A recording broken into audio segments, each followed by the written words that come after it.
O Altíssimo santificou o seu tabernáculo. Salmo 45, 5. O tabernáculo do Senhor, no sentido moral, é a alma. A alma, que é dita tabernáculo do Altíssimo, possui as suas pedras, o seu cimento e todas as demais coisas que pertencem à construção da igreja, conforme o descrevemos no sermão precedente. As pedras desse tabernáculo são cada uma das virtudes, bem polidas pelo seu exercício e estáveis pela sua imobilidade contra os vícios. O cimento é a caridade, pelo qual todas as demais virtudes se abraçam, se unem, se equiparam e em que estão contidas. O fundamento é Cristo, conforme diz o apóstolo.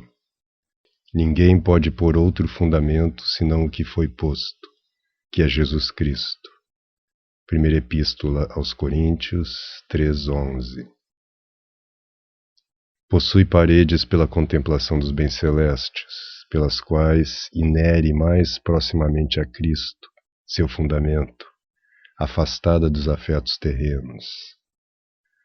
Possui também um teto pelas boas obras, pelas quais, visando o que é eterno, administra aos necessitados o que é temporal. Possui comprimento pela fé, pela qual crê ser verdade tudo quanto Deus fez ou fará por si mesmo, pelos anjos ou pelos homens, desde o início até o fim dos tempos. Possui altura pela esperança, pela qual se ergue do que é terreno ao que é celeste, do que é passageiro ao que é eterno, do que é visível ao que é invisível, do que é corporal ao que é espiritual. Possui largura pela caridade, pela qual se dilata a direita e a esquerda. A direita para amar os amigos em Deus, a esquerda para amar os inimigos por causa de Deus. Possui sacrário, pelo qual foi feita a imagem de Deus. Assim como no edifício da igreja nada possui maior dignidade do que o sacrário, assim também na alma nada é mais santo, mais nobre ou mais excelente do que a divina imagem. Possui o seu coro, por ter sido feita à semelhança de Deus. Assim como na igreja, em que depois do sacrário a primeira coisa que se encontra é o coro, assim também na alma, depois da divina imagem, entendemos nada haver de mais sublime do que a divina semelhança. Possui a sua nave pela vida dos sentidos. Assim como na nave da igreja ficam os casados, assim também encontramos na vida sensitiva os 5 sentidos do nosso corpo, que podem ser chamados de casados porque se estendem às coisas terrenas, pelo exercício do conhecimento, e às delícias dos prazeres, pela experiência natural. Possui o seu átrio pela carne, na qual os impulsos de que se originam os vícios são como os cadáveres da morte. Possui um altar em seu coração, do qual está escrito: Não desprezarás, ó Deus, um coração contrito e humilhado. Salmo 50, 19.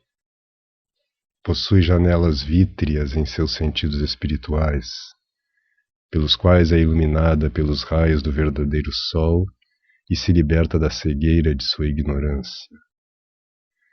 Possui uma torre no nome do Senhor, da qual está escrito: O nome do Senhor é uma torre fortíssima. A ele se acolhe o justo e encontra um refúgio elevado. Provérbios 18:10. Possui sinos pela pregação, pela qual chama ao culto divinos que estão distantes. Possui uma pintura interior pela pureza do coração e outra exterior pela pureza do corpo. Possui 12 velas, pelas quais é iluminada segundo a doutrina dos 12 apóstolos, pela qual é enriquecida no conhecimento da fé pelas boas obras. Seu pontífice é a Santíssima Trindade.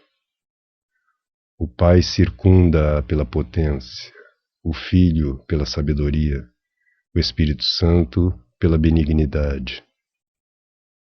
O Pai pela potência infundiu-lhe o temor, o Filho pela sabedoria conferiu-lhe o conhecimento, o Espírito Santo pela benignidade conferiu-lhe a consolação.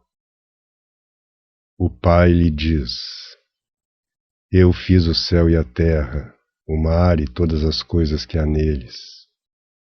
Não poupei aos anjos pecadores. Expulsei Adão do paraíso. Fiz perecer a primeira humanidade pelo dilúvio. Destruí Sodoma e Gomorra. Submergi o Faraó com o seu exército. Puni o povo de Israel ao ter pecado. Abre-me a tua porta, pois, para que assim também não aconteça contigo. O Filho lhe diz: Eu sou a sabedoria de Deus, saída da boca do Altíssimo. Atinjo fortissimamente desde uma extremidade à outra. Sou a palavra de Deus viva, eficaz e mais penetrante do que qualquer espada de 2 gumes. Abre-me, pois, a tua porta, para que não suceda que não te poupe. O Espírito Santo lhe diz: Eu procedo do Pai e do Filho, sou o amor de ambos. Levanto os que caem, consolo os feridos. Abre-me, pois, a tua porta.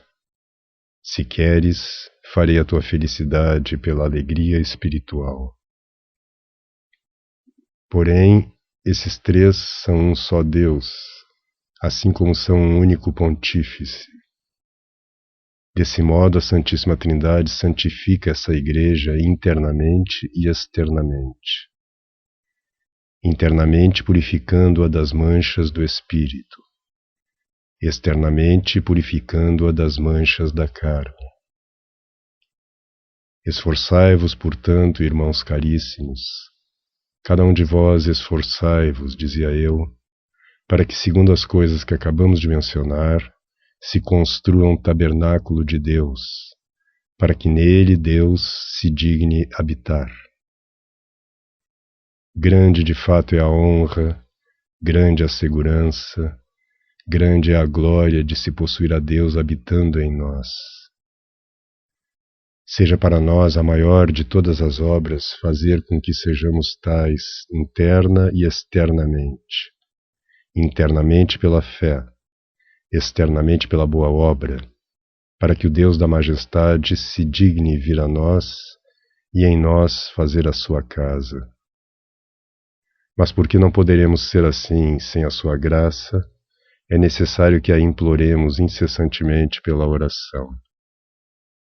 O Senhor nos dará a graça, e não apenas a graça, como também a glória. A graça nesta vida, a glória na pátria celeste. A graça no mundo, a glória no céu. A graça no presente, a glória no futuro. A graça no caminho, a glória na chegada. A graça no tempo, a glória na eternidade. A graça na justificação, a glória na bem-aventurança. A graça no mérito, a glória no prêmio do mérito, no qual ele vive e reina por todos os séculos dos séculos. Amém.